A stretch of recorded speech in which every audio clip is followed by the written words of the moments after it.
सर्वग्रे परमाराध्यतम श्री श्री गौरी गुरुवर्गे श्री पाद पद्मे अहित कृपा भक्ति प्रार्थना करे आज আমরা রানাঘাটা নিবাসী গৌরবর মহাশয়ের বাসভবনে তার বাৎসরিক মন্দির প্রতিষ্ঠা দিবসে সান্ধ্যকালীন অধিবেশনে কিছু ভক্ত ভগবানের কথা কীর্তন মুখে শ্রবণ করে নিজ আত্মশোধন করবার প্রয়াস করছি। ভগবান শ্রীমদ্ ভগবত গীতায় বলছেন, যৎ করসি যদস্নাসি যজ্ঞসি দদাসি যৎ যৎ তপস্যসি কৌন্তেয় তৎকুরুষ্ব মদর্পণ। ভগবান বললেন, হে অর্জুন, যদি কেউ কোনোদিন আমার কৃপা পেতে চায়, আমাকে পেতে চায় বা জীবের স্বরূপ ধর্মে প্রতিষ্ঠিত হতে চায়, back to God back to home নিত্যধামে যদি প্রবেশ করতে চায়, তাহলে সর্বতোভাবে সর্বান্তকরণে আমার সেবায় তার জীবন অর্পণ করা উচিত। তাই বলছেন ভগবান, যৎ করসি যদস্নাসি যজ্ঞসি দদাসি যৎ তপস্যসি কৌন্তেয় তৎকুরুষ্ব মদর্পণ। এই কথার সার্থকতা কোথায়? এই কথাটার মধ্যে কি বললেন ভগবান? তিনি বললেন, যৎ করসি, হে অর্জুন। অর্জুনকে লক্ষ্য করে সারা জগতের মানুষের কাছে বার্তা ভগবান পৌঁছে দিলেন যে তোমরা কি করবে। যৎ করসি, যা করো, সারাদিনে যা কর্ম করো। যৎ করসি, সারাদিনে যত কর্ম করো। যদস্নাসি, যা কিছু সারাদিনে ভক্ষণ করবে, সারাদিনে যা কিছু ভক্ষণ করবে। যদস্নাসি, যজ্ঞসি, সারাদিনে যা যাজন পূজন, যা কিছু পূজা করবে। দদাসি, যা কিছু দান করবে। তৎকুরুষ্ব, তার সবটাই মদর্পণ, সবকিছু আমাতেই অর্পণ। ভগবান এরকম করে শিক্ষা দিলেন। দেখুন কত সুন্দর কথা ভগবান বলবেন। যা করবে, যা খাবে, যা কিছু পূজা করবে, যা কিছু দান করবে, সবকিছু আমার নিমিত্তেই প্রদান করবে। আমি একমাত্র পার্মানেন্ট, আমি নিত্য, আমি শাশ্বত, আমি সনাতন, আমি ছিলাম, আমি আছি, আমি থাকবো। তাই যদি তোমার ভাগ্যের দরজা তুমি খুলতে চাও, তাহলে অবশ্যই তোমাকে সযুক্তি প্রদান করছি, যা কিছু করবে আমার জন্যই করবে। ভগবান এই বার্তা পৌঁছে দিলেন। এই বার্তাটা আরেকটা জায়গায় বলছে, ত্বমেব শরণং গচ্ছ সর্বভাবেন ভারত তৎপ্রসাদাৎ পরাং শান্তিং স্থানং প্রাপ্স্যসি শাশ্বতং। যদি তুমি আমাকে সবকিছু সমর্পণ করতে পারো, এইভাবে যদি তুমি জীবন জীবিকা নির্বাহ করতে পারো, তাহলে তোমার সংসার হবে সনাতন সংসার, নতুবা তোমার সংসার হবে মায়ার সংসার। যে সংসারের বুদ্ধি আছে এসব আমি কর্ম করি, আমি কর্ম করে সেই ফল আমিই খাই, তারা কামনা বাসনার দ্বারা সংসার করছেন, তারা কৃষ্ণের সংসার করছেন না, তারা মায়ার সংসার করছেন, তারা মায়ার সংসার করছেন। সেই জন্য বলছে, যা কিছু করব আমি খাবো, এ বুদ্ধি অশুভ বুদ্ধি। আমি যা কিছু করব ভগবানকে অর্পণ করব, এটা হলো শুভ বুদ্ধি। এইরকম বুদ্ধিগুলো যাদের মাথায় প্রবেশ করবে তারা হলো ভাগ্যবান, তারা ভাগ্যবতী। তাদের প্রত্যেকের প্রমোশন হবে, তাদের ঊর্ধ্বগতি লাভ হবে, তারা আর নিম্নমার্গে কোনোদিন ফিরবে না। যাদের সবসময় মনটা ভগবানে নিবিষ্ট থাকে, ভগবানের জন্য কিছু করবার ধান্দা থাকে, ভগবানের সুখের জন্য যারা করতে থাকে, তারা ভক্ত, তারা ভগবানের প্রিয় হয়, তারা ভগবানের আপনজন হয়ে যায়। ভগবান সর্বদাই তাদের দিকে লক্ষ্য রাখে। সেই সমস্ত ভক্তের কোনো বিঘ্ন ভগবান সহ্য করতে পারে না। যারা সর্বান্তকরণে ভগবানের চরণে আত্মসমর্পণ করেছেন, তাদের কেউ বিঘ্ন করলে ভগবান তাকে ছেড়ে কথা বলেন না। যেমন একাদশীর দিনে অম্বরীশ মহারাজ তিনি সর্বান্তকরণে সবই কৃষ্ণ পদারবিন্দ, সবই মনঃ কৃষ্ণ পদারবিন্দ বাচাংশী বৈকুণ্ঠ বর্ণনী, তার মানে অম্বরীশ মহারাজের যে মনটা সর্বদাই ভগবানের নিবিষ্ট থাকে, তার বাক্য সর্বদাই ভগবানের কথা কীর্তনে রত থাকত। সবাই মনঃ কৃষ্ণ পদারবিন্দ বাচাংসি বৈকুণ্ঠ গুণানুবর্ণ, সর্বদাই বৈকুণ্ঠ পরমেশ্বর ভগবানের গুণ কীর্তনে তার জীবনটা সবসময় রত থাকত। হ্যাঁ, সর্বদাই ভগবানের সেবাতে তিনি নববিধা ভক্তি তিনি একাই যাপন করতেন। সেই অম্বরীশ মহারাজ একদিন একাদশী ব্রত করেছেন। ব্রত করার পরের দিনে পারনা লেখা থাকে, যেমন আজকে পারনা লেখা ছিল। গতকাল গেল কি মোহিনী একাদশী, সেই মোহিনী একাদশী আজকের পারনা লেখা ছিল 9:22 মধ্যে। বলছে একাদশী ব্রত যত মাহাত্ম্যপূর্ণ তার থেকে আরো মাহাত্ম্যপূর্ণ বলো টাইমের মধ্যে পারনা করা। ওই পারনাটা যদি ঠিক না করা তাহলে ব্রতের ফল সব নষ্ট হয়ে যাবে। তাহলে পারনাটা কত বড় বস্তু বুঝতে পারছেন? কর্পূর কোটের মধ্যে রেখে দেওয়া হয়েছে, কিন্তু কর্পূরের ছিপিটা যদি দিতে ভুলে যাওয়া যায় তাহলে কর্পূর সব উড়ে যাবে। তো এরকম একাদশী ব্রতটা এমন একটা ব্রত, ও যদি ঠিক বলার পরে যদি ওই ছিপিটা দিতে ভুলে যাওয়া যায়, অর্থাৎ পারনা মানে জানো কি? পারনা মানে হলো ব্রতভঙ্গ। পারনা মানে ব্রতভঙ্গ। যদি ব্রতভঙ্গ করা হয় তখন ব্রতটা সাকসেসফুল হয়। হরে কৃষ্ণ। তো সেই ব্রতভঙ্গ করাটা আমাদের খুব জরুরি, এটাকে বলা হয় পারনা। তাই সেই ব্রতভঙ্গ করবার সময় আমাদের সচেতন থাকতে হয়, টাইমের মধ্যে ব্রতটাকে সম্পূর্ণ করতে হয়। অনেকে একাদশী করে কিন্তু পারনার টাইমটা সযত্নে খেয়াল করে না। এতে কি হয়? পারনার ফলটা, ব্রতের ফলটা নষ্ট হয়ে যায়। অম্বরীশ মহারাজ একাদশী ব্রত করেছেন, তিনি শশাগরা পৃথিবীর রাজা, অথচ কিরকম তার জীবন আদর্শ দেখুন। এগুলো ভাগবত থেকে আমাদেরকে শিখতে হবে। আমরা সামান্য 2-4টা পরিবার পোষণ করবার জন্য ছেলে মেয়ে বৌমা নাতি স্বামী স্ত্রী করে আমরা সংসার 7 থেকে 8 জন 10 জন খেতে, তাদের ভরণ পোষণ করতে, তাদের ব্যবস্থা করতে আমাদের বহু সময় লেগে যাচ্ছে, নাকের জলে চোখের জলে হয়ে যাচ্ছে ইনকাম করতে গিয়ে। আর অম্বরীশ মহারাজ তিনি শশাগরা পৃথিবীর রাজা ছিলেন, সমস্ত রাজ্য পালন করতেন, কিন্তু একটা জিনিস কি করতেন বলুন তো? শুনুন ভাগবতে তার অমৃত চরিত্র, ভাগবতের 9ম স্কন্ধের কথা। 9ম স্কন্ধে এই অম্বরীশ মহারাজের জীবন চরিত্র খুব সুন্দরভাবে বর্ণন করা হয়েছে শিক্ষা দেওয়ার জন্য। হচ্ছে শশাগরা পৃথিবীর রাজ্য সামলে তিনি নিজে হাতে ভগবানের সেবা করতেন। নিজে হাতে ভগবানের সেবা করতেন। কিভাবে ভগবানের সেবা করতেন? রাজা, পৃথিবীর শশাগরা পৃথিবীর রাজা, একটু খেয়াল করবেন। যিনি রাজা তার দাস দাসী কত আছে, তার চাকর চাকরানি কত রয়েছে, তার রানী রয়েছে, কত বড় বৈভব তার। কিন্তু ঠাকুরের সেবাটা তিনি কাউকে দিয়ে করাতেন না, রাজা নিজ হাতেই করতেন। এত বড় ভক্ত রাজা, বৈষ্ণব রাজা ছিলেন এই অম্বরীশ মহারাজ। তিনি মন্দিরটা নিজ হাতে মার্জন করতেন। তিনি জিহ্বা দিয়ে সর্বদাই ভগবানের গুণকীর্তন করতেন। তিনি নাসিকা দিয়ে সর্বদাই ভগবানের নৈবেদ্য ঘ্রাণ নিতেন। তিনি চোখ দিয়ে সর্বদাই ভগবানকেই দর্শন করতেন। তিনি সর্বদাই মনটা ভগবানের পাদ পদ্মে নিবিষ্ট রাখতেন, ভগবানের চিন্তন করতেন, আর ঠাকুরের সেবাটা কাউকে দিয়ে করাতেন না। তিনি শুদ্ধভাবে একাদশী ব্রত করেছেন। একদিন দুর্বাসা মুনি তার কাছে পৌঁছেছেন। দুর্বাসা মুনি পৌঁছেছেন যে আজকে আমি আপনার এখানে পারনা করব, পরীক্ষা করবার জন্য এসেছি।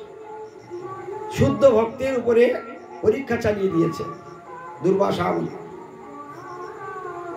তো এমনি শাস্ত্রের নিয়ম আছে, পারনার দিবসে যদি কোনো ব্রাহ্মণ বৈষ্ণব সেবা দেওয়া যায় তার ভাগ্যের সীমা নেই। এমনি পারনার দিবসে ব্রাহ্মণ বৈষ্ণবকে সেবা করিয়ে তারপর নিজের সেবা গ্রহণ করতে হয়, শাস্ত্রে এই বর্ণনা আছে। আজকের উপযাচক হয়ে দুর্বাসা মুনি এসেছে, কত বড় ভাগ্যের কথা। তিনি নিজে পারনা করব বলছেন। মহারাজ অম্বরীশ তো আনন্দে আত্মহারা হয়ে গেছে। ঠিক আছে ঠিক আছে, এটা আমার মহাভাগ্য, আজকের আপনার মতো মহাত্মার দর্শন, এটা মহাভাগ্যের কথা। বলছে ঠিক আছে, আমি একটু স্নান করে আসি, এসে পারনা করবো, একসঙ্গেই পারনা। এখন অম্বরীশ মহারাজ অপেক্ষা করছেন। এদিকে কি ঘটনা ঘটেছে মন দিয়ে শুনুন। দুর্বাসা মুনি পরীক্ষা করতে এসেছে, অপেক্ষা করছে ইচ্ছা করে। এদিকে পারনার ক্ষণ বয়ে যাচ্ছে। শাস্ত্রে বর্ণনা আছে, মন দিয়ে শুনবেন। পারনার একটু আগে আমরা বলেছি যে একাদশী করে টাইমে পারনা না করলে ব্রত ফল নষ্ট হয়ে যায়।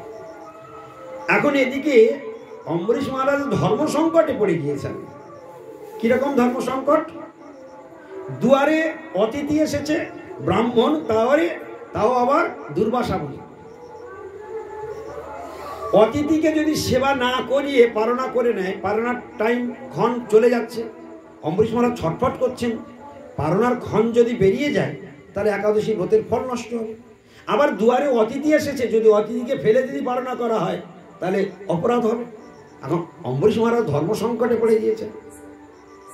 সেই ধর্ম সংকটে যখন পড়ে গিয়েছেন তখন উনি তাড়াতাড়ি করে বৈদিক ব্রাহ্মণদেরকে জিজ্ঞাসা করলেন, আপনারা তত্ত্বজ্ঞ পণ্ডিত, আপনারা বেদজ্ঞ, আপনারাই কৃপা করে বলুন, এই পারনার টাইম অতিক্রান্ত হয়ে যাচ্ছে, অথচ অতিথি রয়েছে, আমি এখন কি করব? তখন সেই বৈদিক ব্রাহ্মণগণ, তারা বেদজ্ঞ ব্রাহ্মণ, তারা কি বললেন যে আপনি এক কাজ করুন, আপনি এই সময়টুকুতে ভগবানের চরণামৃত পান করুন। এই চরণামৃত পান করলে টাইমের মধ্যে তাহলে পারনাটা হয়ে যাবে। আবার চরণামৃত পান করলে জলপান করা হয়ই না। জলপানটা ধরার মধ্যে হয়, আবার না ধরার মধ্যে হয়। সেজন্য অসুবিধা নাই, আপনি জল অর্থাৎ চরণামৃত, ভগবানের চরণের অমৃত পান করুন। চরণামৃত পান করলেই আপনার সাকসেসফুল হবে। যেই চরণামৃত পান করেছেন এমন সময় দুর্বাসা মুনি জানতে পেরেছে। উনি তখন এসে বলছে, তোমার এত বড় স্পর্ধা, তুমি নিজেকে এত বড় বৈষ্ণব বলে মনে করো, তুমি আমাকে অবজ্ঞা করলে, আমি তোমার বৈষ্ণব অভিমান আজ তোমাকে ধ্বংস করে দেবো। বলে মাথা থেকে জটা ছিঁড়ে সঙ্গে সঙ্গে মন্ত্রপুত করে মাটিতে আছাড় মারলেন। একটা কৃত্যা দৈত্যের জন্ম হলো। তাকে বললেন, এই মুহূর্তে ওই পাষণ্ডকে ধ্বংস করে দাও। যেই না বলেছে সঙ্গে সঙ্গে সেই কৃত্যা তখন অম্বরীশ মহারাজের দিকে ধাবিত হয়েছে। এমন সময় কি ঘটনা ঘটলো, সঙ্গে সঙ্গে চক্রদেব আপনা থেকে উদিত হয়ে গেল। চক্র উদিত হয়ে সঙ্গে সঙ্গে সেই কৃত্যাকে ধ্বংস করে দিল, কৃত্যাকে মেরে ফেলল। সঙ্গে সঙ্গে সেই চক্র দুর্বাসা মুনির দিকে ধাবিত হয়েছে। সেই চক্রের ভয়ঙ্কর তেজ, সেই তেজ সহ্য করতে না পেরে দুর্বাসা মুনি দৌড়াতে শুরু করলেন। ভালো করে শুনবেন, দুর্বাসা মুনি দৌড়াতে শুরু করলেন। দুর্বাসা মুনি দৌড়াতে দৌড়াতে ব্রহ্মার কাছে গেলেন, শিবের কাছে গেলেন, বিষ্ণুর কাছে গেলেন, কেউ তাকে রক্ষা করলেন না। স্বয়ং বিষ্ণুদেব ভগবান তিনি বললেন, আপনার একমাত্র উদ্ধারের রাস্তা, আপনি যার চরণে অপরাধ করেছেন সেই অম্বরীশ মহারাজ করছে, আপনি যান তার চরণে আপনি লুটিয়ে পড়ুন, সেই আপনাকে রক্ষা করবে। এই কথা শুনে দুর্বাসা মুনি আবার ছুটতে ছুটতে যখন অম্বরীশ মহারাজের কাছে আসলেন, তখন অম্বরীশ মহারাজ তখনও সেই রকম হাত জোর করে দাঁড়িয়ে রয়েছে, নিজেকে অপরাধী মানছে। দেখো বৈষ্ণবের চরিত্র কত সুন্দর হয়। বৈষ্ণব কারোর উপর চড়াও হয় না, বৈষ্ণব কারোর প্রতিশোধ নেয় না, বৈষ্ণব কাউকে হিংসা করে না, বৈষ্ণব কাউকে অভিশাপ দেয় না। 22 বাজারে বেত্রাঘাত করছে হরিদাসকে, হ্যাঁ, জগনেরা 22 বাজারে যে বেত্রাঘাত করছে, কিন্তু 22 বাজারে বেত্রাঘাত করছেন, তবু হরিদাস ঠাকুর তাদের অভিশাপ দিচ্ছে না, তাদের মঙ্গল কামনা করছে। এগুলো বৈষ্ণবের চরিত্র।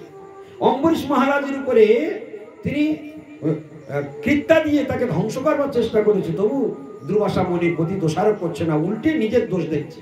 এগুলো বৈষ্ণব। অম্বরীশ মহারাজ কি দোষ দেখছে?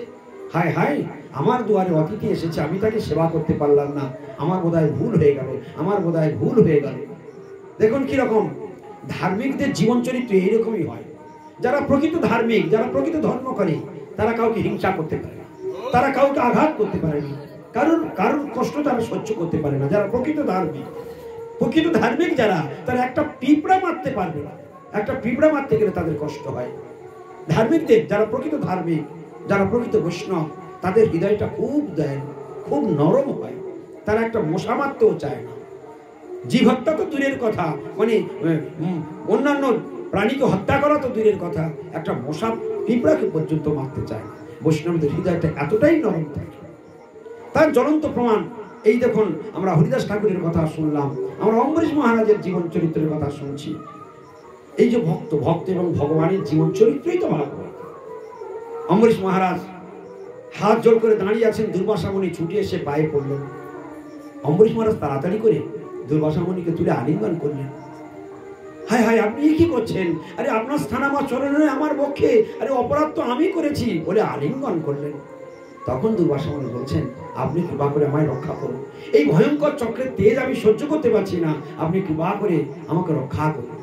তখন সেই অম্বরীশ মহারাজ হাত জোর করে বললেন, আপনি আমার পিছনে আসুন। তখন অম্বরীশ মহারাজ হাত জোর করে সেই চক্রদেবকে স্তুতি করে বলছেন, হে চক্রদেব, যদি আমি কোনোদিন ভগবানের আরাধনা করে থাকি, তাহলে তার পরে আমি আপনাকে অনুরোধ করছি, আপনি আপনার তেজ সংবরণ করুন, আপনি এই বিপ্রের প্রাণ ভিক্ষা দিন। যেই না অম্বরীশ মহারাজ হাত জোড়কে এইটুকু বলেছে, সঙ্গে সঙ্গে চক্রের তেজ নিষ্প্রভ হয়ে গেল, আর চক্রদেব অন্তর্ধান হয়ে চলে গেলেন। দুর্বাসা মুনির প্রাণ বেঁচে গেল। গৌরবানন্দে। তাহলে বলুন, ভগবানের চরণে যারা শরণাগত হয়ে থাকে, যারা ভগবানকে ভালোবাসে, তাদের এ জগতে কেউ কোনো ক্ষতি করতে পারে না। রাখে হরি, মারে কে? মারে হরি, রাখে কে? ভগবানের উপরে যাদের বিশ্বাস আছে, যারা ভগবানের, ওই জন্য ভগবান গীতাতে বললেন, হে অর্জুন, যৎ করসি, যা কিছু করবে আমার জন্যই করো। অম্বরীশ মহারাজ তাই করেছিলেন। যদস্নাসি, যা খাবে আমাকে দিয়ে তবে খাবে। কিরকম শিক্ষা দেখুন। এসব শুনে কি হবে? গীতার বাণী বলছি, গীতার বাণী। এইগুলো শ্রবণ করেই তো হৃদয়ে চিন্তা করতে হয়, এ কি শুনলাম, আমরা তাহলে কি করছি, আমরা কেমন জীবন যাপন করছি, আমরা ভগবানকে বাদ দিয়ে জীবন যাপন করছি। আরে পশুরা তো ভগবানকে বাদ দিয়ে জীবন যাপন করে, আবার আমরা যদি মানব জন্ম পেয়ে যদি আমরাও ভগবানকে বাদ দিয়ে জীবন যাপন করি, তাহলে দুজনের মধ্যে কি তফাৎ থাকে? এই জন্য ভগবানকে বাদ দিয়ে কখনো সংসার করতে নাই। ভগবানকে বাদ দিয়ে যে সংসার, সেই সংসারকে বলা হয় মায়ার সংসার। আর ভগবানকে নিয়ে যে সংসার করা হয়, তার নাম কৃষ্ণের সংসার, তার নাম হলো সনাতন ধর্ম। সনাতনকে বাদ দিয়ে সনাতন ধর্ম হয় না। সনাতন কে? কৃষ্ণের আর এক নাম সনাতন। সনাতন কথার অর্থ কি? সনাতন কথার অর্থ হলো যা পার্মানেন্ট, যা ছিল, যা আছে, যা থাকবে, যা নিত্য, যা শাশ্বত, যা সনাতন, যা ট্রান্সেন্ডেন্টাল, নন ম্যাটেরিয়াল, কনস্ট্যান্ট, ধ্রুবক, যা অপরিবর্তনীয়, তার সেই বস্তু হলেন পরমেশ্বর ভগবান। তাই তাকে যদি জীবনের সঙ্গে জড়িয়ে নেওয়া যায়, তাকে যদি ভালোবাসা যায়, তাহলে তোমার জীবন ধন্যাতি ধন্য হয়ে গেল। তোমার অর্থ সার্থক হবে যদি তার সেবায় লাগে, তোমার মানব জীবন সার্থক হবে যদি তুমি এই হাত দিয়ে, এই চোখ কান নাক মুখ দিয়ে যা কিছু ভগবান দিয়েছে তা যদি তুমি গোবিন্দের সেবা করো, তাহলে তোমার এই মানব জীবনটাই সার্থক হয়ে গেল। যদি তোমার অর্থ দিয়ে তুমি গোবিন্দ সেবা করো, তোমার অর্থ সার্থক হয়ে গেল। তুমি যা কিছু তোমার বলতে ভগবান রেখেছে, সব কিছু দিয়ে যদি তুমি, তোমার অন্ন সব গোবিন্দের দেওয়া অন্ন, ওই অন্ন তুমি খেতে পারো না, ওই অন্ন খাবার অধিকার তোমার নেই। যদি তুমি গোবিন্দকে না দিয়ে খাও, ওই অন্নটা মল ভক্ষণ তুল্য হয়ে যায়। যদি তুমি ভগবানকে জল আদি যা কিছু তুমি খাচ্ছ, ও যদি গোবিন্দকে তুমি না দিয়ে খাও, ওটা প্রস্রাব তুল্য হয়ে যায়। ব্রহ্মবৈবর্ত পুরাণে এই কথা বলা রয়েছে। তাই ভগবানকে না দিয়ে বিনা কিছু গ্রহণ করতে নাই। এই কথাগুলো আমাদেরকে শিখতে হবে। এইগুলো গীতা, ভাগবত, শাস্ত্রে সব বর্ণন রয়েছে। তাই ভগবান গীতাতে অর্জুনকে বললেন, অর্জুন, যৎ করসি, সারাদিনে যত কর্ম করবে আমাকেই লক্ষ্য করে করবে। তুমি দোকানে বেচাকেনা করছো, তুমি সময় পাও না, তুমি আমার ডাকতে সময় পাও না, তুমি দোকানে বেচাকেনা করো সারাদিন, তা ভগবানের বলছে আমার কথা ভাবতে ভাবতে দোকানদারি করো, আমার কথা ভাবো। প্রতিটা মাল বিক্রি করবে আর চিন্তা করবে আমার গোবিন্দের দোকান, আমরা তো চাকর, আমরা তার দোকান দেখাশোনা করছি। আজকের যদি গোবিন্দ বাড়ির দোকান থেকে নামিয়ে দেয়, আজকেই আমাকে চলে যেতে হবে, কারণ এই দোকানের মালিক তিনি। তাই প্রতিটা কর্মের সঙ্গে তাকে জড়িয়ে দেওয়া, প্রতিটা হৃদয়ের প্রতি মর্মস্থলে তাকে জড়িয়ে দেওয়া, এইগুলোর নাম ভক্তি, এইগুলোর নাম ভালোবাসা। এইরকম ভালোবাসা গোবিন্দ আশা করে। আমাদের প্রত্যেকটা মানুষের কাছে ভগবান এইরকম ভালোবাসা আশা করে। তোমরা আমাকে এইরকম ভালোবাসতে পারো না? প্রতিটা কর্মের সঙ্গে আমাকে জড়িয়ে দিতে পারো না? আমাকে নিয়ে করো না? আমি তো তোমাদের সব দিয়েছি, তোমরা তো আমার সন্তান। প্রত্যেকটা সন্তানের অধিকার আছে তার পিতামাতার সম্পত্তি ভোগ করবার। তো তোমরা আমার সম্পত্তি ভোগ করবে, অথচ আমাকে দিয়ে খাবে না, এ তোমার কোন নীতি? এটা কোন সন্তান?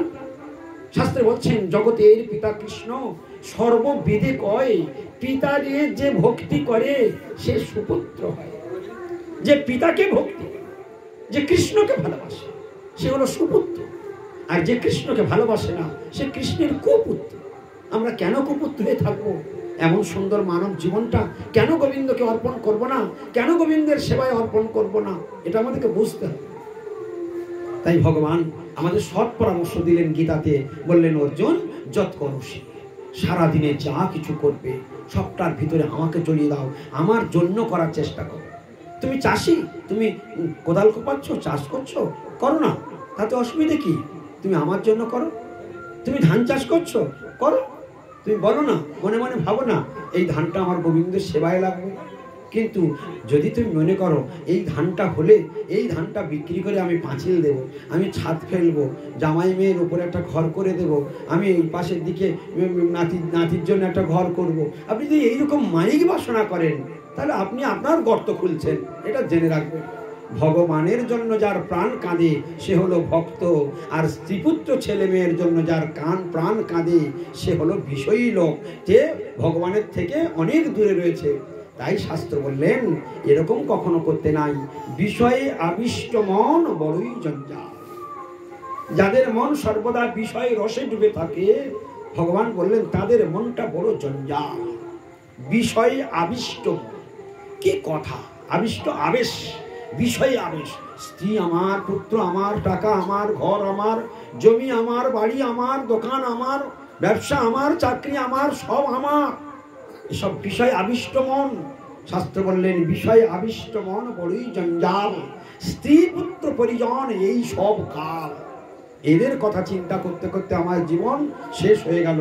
আমার আর হরি ভজন করা আমার আর হলো না, আমার আর হরি ভজন করা হলো না, এমন সাদের মানব জীবন বিফলে চলে গেল। তাই ভগবান বললেন যৎ করোষি, সারাদিনে এই ভগবানের উপদেশ আমাদেরকে মানতেই হয়। যা করবে সারাদিনে, ভগবান কি বললেন?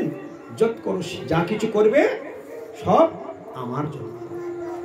যৎ অশ্নাসি, যা কিছু ভক্ষণ করবে আমাকে দিয়ে খাবে। আচ্ছা, তাহলে ভগবানকে দিয়ে খাবো, তাহলে আজকের মুরগির মাংস রান্না হয়েছে, তাহলে আমি আজকের মুরগির মাংস দিয়ে কি গোবিন্দকে নিবেদন করবো? বলে না, তার জন্য গাইড মানতে হবে তোমাকে। যা কিছু খাবে ভগবানকে দিয়ে খাবে, ভগবান বলেছে। তাই আমি যা খাবো সারাদিনে তাই মাছের ঝোল নিবেদন করে দেবো, হবে না। কি করতে হবে? ভগবান কি পছন্দ করে সেটাও গীতাতে ভগবান বলে দিয়েছেন। তুমি তোমার খেয়াল খুশি মতো করতে পারবে না।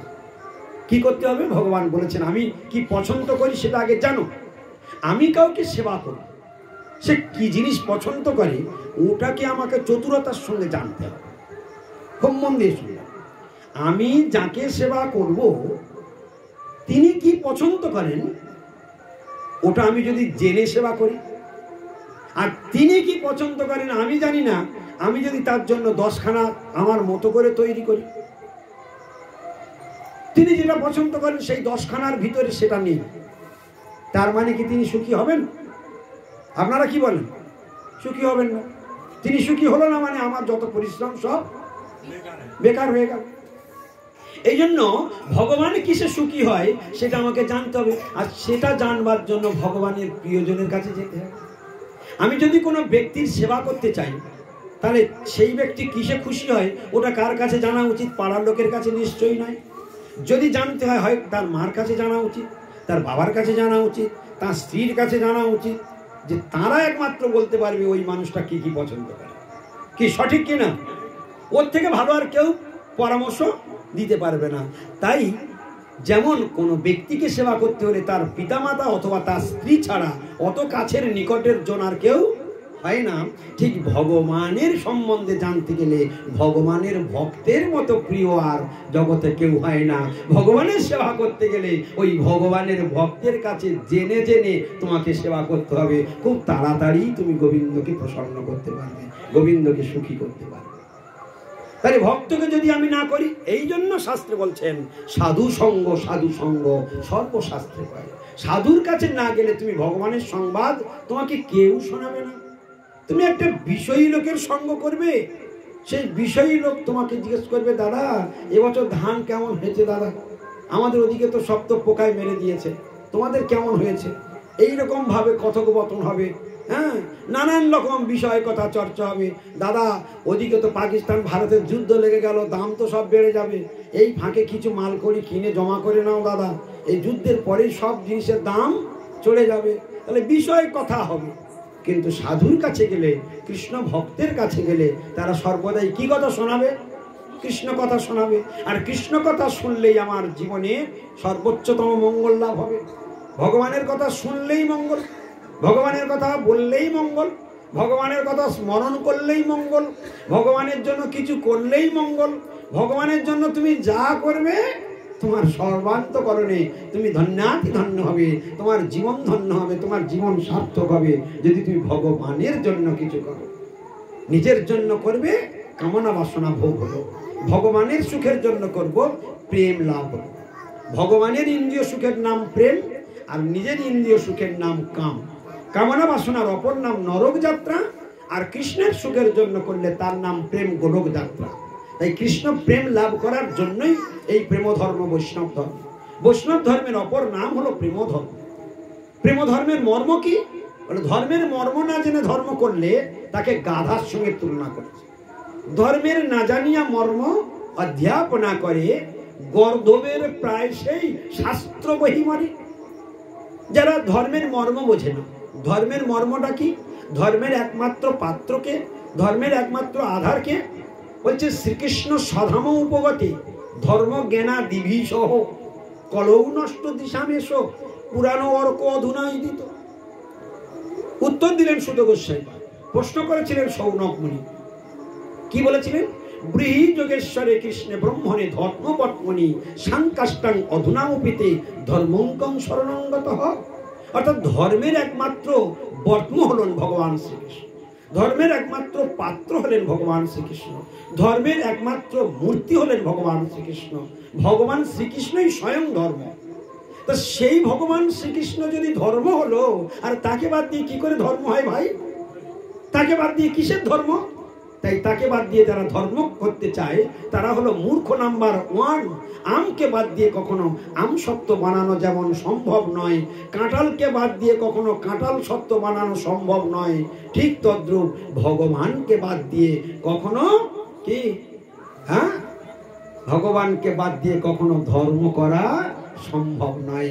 ভগবানই হলেন ধর্মের মূর্তি, ভগবান হলেন ধর্মের বর্ম। কে বলেছেন? সৌনক মুনি। ব্রূহি যোগেশ্বরী কৃষ্ণ, ব্রূহি যোগেশ্বরী কৃষ্ণ। ব্রূহি মানে বলুন। 60,000 ঋষির সভায় সৌনক মুনি তিনি সুত গোস্বামী পাদকে লক্ষ্য করে কি জিজ্ঞাসা করছেন শুনুন, শুধু প্রশ্নটা শুনুন, প্রশ্ন শুনলেই জীবন ধন্য। ব্রূহি যোগেশ্বরী কৃষ্ণ, ব্রূহি মানে বলুন। 60,000 ঋষির পক্ষ থেকে কাকে জিজ্ঞাসা করছে? সুত গোস্বামী পাদকে। কে জিজ্ঞাসা করছে? সৌনক মুনি। মনে রাখবেন কথাটা। কি জিজ্ঞাসা করছে? বলছে ব্রূহি মানে বলুন যোগেশ্বরী কৃষ্ণে, অর্থাৎ যোগেশ্বর কৃষ্ণ। ব্রূহি যোগেশ্বরী কৃষ্ণে ধর্ম বর্ম, ধর্মের একমাত্র বর্ম মানে পথ, ধর্মের একমাত্র আধার কৃষ্ণ। ব্রূহি যোগেশ্বরে কৃষ্ণে ব্রহ্মণে ধর্মবর্মণি সাংকাষ্টাং অধুনা উপেতে। সেই কৃষ্ণ যদি এখন ধর্ম জ্ঞান নিয়ে, তিনি স্বয়ং ধর্মের মূর্তি, তিনি যদি গোলকে চলে গেলেন, সাংকাষ্টাং অধুনা উপেতে, তিনি যদি গোলকে চলে গেলেন, তাহলে ধর্ম কার স্মরণে রইল? কথাটা বুঝতে পারছেন? আমার কথাটা কিছু বুঝতে পেরেছেন? অনেকের মাথায় ঢোকেনি কিন্তু কথাটা। কি বলে বোঝানো যায়? ধরুন এই গ্রামে একজন, তিনি রেশন ডিলার, কথার কথা বলছি, রেশন ডিলার, এই রেশন নেয়। তো এ সপ্তাহে রেশনের দিন ঘোষণা হয়ে গেছে। এখন রেশনের ডিলার হাসপাতালে ভর্তি হয়েছে, এখন তার বড় রোগ হয়েছে। আজকের মাল দেওয়ার কথা, কিন্তু বাইরে বোর্ড দিয়ে দেওয়া হয়েছে যে উনি অসুস্থ, তার জন্য মাল দেওয়া হবে। তাহলে কেন মাল দেওয়া যাবে না? মাল তো এসে গেছে, মাল কেন দেওয়া যাবে না? কারণ তার কারণ কি? তিনি অসুস্থ, তিনি হাসপাতালে ভর্তি, তাই মাল দেওয়া যাবে না। তাহলে মাল যখন দেওয়া যাবে না, তাহলে এই ব্যক্তি না থাকলে মাল দেওয়া যাচ্ছে না, তিনি থাকলে মাল পেত। তাহলে এখন দেখা গেল যে ব্যক্তি দেবে সে ব্যক্তি নাই, একটা থেকে শুধু এইটুকু বুঝে দিন, তো ধর্ম মূর্তি হলো কৃষ্ণ। তা কৃষ্ণ যদি গোলকে চলে গেল, তো এখানে ধর্মটা কার কাছে রইল? মাথায় ঢুকলো কিছু? কে ধর্মটা চালাবে? রেশন দোকান থাকলে তো মাল দেবে, তিনি নাই, মাল দেওয়া বন্ধ। ধর্ম কৃষ্ণ স্বয়ং ধর্মের মূর্তি, তিনি যদি গোলকে চলে গেল, তো মর্তভূমিতে ধর্ম কি করে থাকবে? প্রশ্নটা বুঝতে পেরেছেন এবারে? মাথায় ঢুকেছে? এই জন্য একটা গল্প দিয়ে বোঝাতে হলো। তাহলে সাংকাষ্টাং অধুনা উপেতে, কৃষ্ণ এখন গোলকে চলে গেলেন, এই জগতে লীলা সংবরণ করে তিনি গোলকে ফিরে গেলেন। ধর্মং কং শরণাঙ্গত। প্রশ্নটা দেখুন, ধর্ম এখন কার স্মরণে রইল? ধর্ম এখন কার স্মরণে রইল? কত সুন্দর প্রশ্ন। তাই কৃষ্ণকে বাদ দিয়ে কোনোদিন ধর্ম হয় না। তখন এখানে বলছে যে শ্রীকৃষ্ণ স্বধাম উপগতে, সুত গোস্বামী উত্তর দিচ্ছেন, শ্রীকৃষ্ণ স্বধাম, কোন ধামে? স্বধাম। স্বধাম মানে নিজ ধাম। শ্রীকৃষ্ণ স্বধাম উপগতে, কৃষ্ণ যখন স্বধামে চলে গেলেন, গোলকে চলে গেলেন। অনেক মূর্খ বলে ওই তো গাছের উপরে বসলো দ্বারকাতে, আর কৃষ্ণ ব্যাট তীর মেরে মেরে দিল, কৃষ্ণ তো মরে গেছে। এগুলো মূর্খতা, এগুলো ভগবানের মাইক লীলা, এগুলো ভগবানের মায়ার পর্দা টাঙিয়ে দেওয়া। মূর্খদের সামনে মায়ার পর্দা জবনিকা টাঙিয়ে দিল, তোমরা এই চাটনি খেয়েই থাকো। হ্যাঁ, ভগবান গীতাতে কি বলেছেন? ভগবানের কোনো জন্মও নেই, আর ভগবানের কোনো মৃত্যুও নেই। ভগবান পার্মানেন্ট। একটু আগে আমরা শুনে এসেছি, তিনি ছিলেন, তিনি আছেন, তিনি থাকবেন। আর ব্যাট যে তীর মেরে মেরে দিল আমরা দেখলাম, ওই তো মহাভারতে আছে, ওই তো মহাভারতে লেখা আছে, ওই তো ভারতে লেখা আছে, ওই তো ভাগবতে লেখা আছে, ব্যাট তীর মেরে মেরে দিল। বলে এইগুলো হলো ভগবানের বঞ্চনা লীলা, এগুলো ভগবানের মাইক লীলা। যদি কৃষ্ণ মরে যেত, তাহলে এ কথাটা কেন বললো ভাগবতে সুত গোস্বামী পাদ? শ্রীকৃষ্ণ স্বধাম উপগতে, ভগবান শ্রীকৃষ্ণ যখন স্বধামে চলে গেলেন, এই কথাটা বলেছেন। আবার সৌনক মুনি বলেছেন সাংকাষ্টাং অধুনা উপেতে, এখন শ্রীকৃষ্ণ স্বধামে যখন চলে গেলেন, তাহলে দুই মুনি বলছেন। সৌনক মুনি ভগবান শ্রীকৃষ্ণের গোলকে ফিরে যাওয়ার কথা বললেন, সুত গোস্বামী পাদ ভগবান শ্রীকৃষ্ণের গোলকে ফিরে যাওয়ার কথা বললেন। তাহলে কৃষ্ণ ফিরে গেলেন গোলকে, ধর্ম কং শরণাঙ্গত, ধর্ম কার শরণে রইল? হ্যাঁ, তখন বললেন শ্রীকৃষ্ণ সধাম উপগতে ধর্ম জ্ঞানা দিভি সহ, কৃষ্ণ চলে গিয়েছেন, ধর্ম জ্ঞান সব আদিভি সব কিছু নিয়ে কৃষ্ণ চলে গেছে, ধর্ম কং শরণাঙ্গত। তখন বলছে কলৌ নষ্ট দিশামেশ পুরাণ অর্ক অধুনা উদিত, একেবারে অ্যাটম বোমা। এই কথাটা আজকে এক্ষুনি আলোচনা হচ্ছে। এই যে কত বড় ভয়ঙ্কর কথা আলোচনা হচ্ছে, কত বড় উচ্চমানের কথা, এ কল্পনা করতে পারবে না। ভাগ্যবান হলে তবে এ কথা মাথায় ঢুকবে, নতুবা বুঝতেই পারবে না। যদি ভাগ্য থাকে ভগবানের কথা তবে বুঝতে পারবেন। মনে মনে ভগবানকে কাছে কাঁদুন যে গোবিন্দ, যে কথাগুলো হচ্ছে কেন বাংলা কথাই হচ্ছে, আমি তো সংস্কৃত বললে তো একটা কথা বুঝতেই পারবে না। আমি বাংলা ভেঙে বলছি, কিন্তু তবু মাথায় ঢুকছে না অনেকের, আমার মনে হচ্ছে না। বলছে শ্রীকৃষ্ণ কি বলেছিলাম একটু আগে, তিনি ধর্মের মূর্তি, তিনি ধর্মের বদ্ম, তিনি একমাত্র ধর্মের আধার, তিনি ধর্মের মূল পুরুষ, তিনি স্বয়ংই ধর্ম। এ কথাগুলো বলা হয়নি? তা তিনি যদি গোলকে চলে গেলেন, এখানে ধর্ম কার স্মরণে রইল? প্রশ্নটা ঠিক আছে কিনা?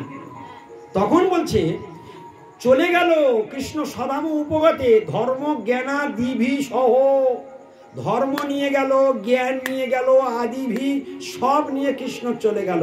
তাহলে এখানের কি অবস্থা রইল? এইবার সেই অ্যাটম বোমাটা বলছে এই যুগে, কলিযুগে পুরানো অর্ক অধুনা উদিত।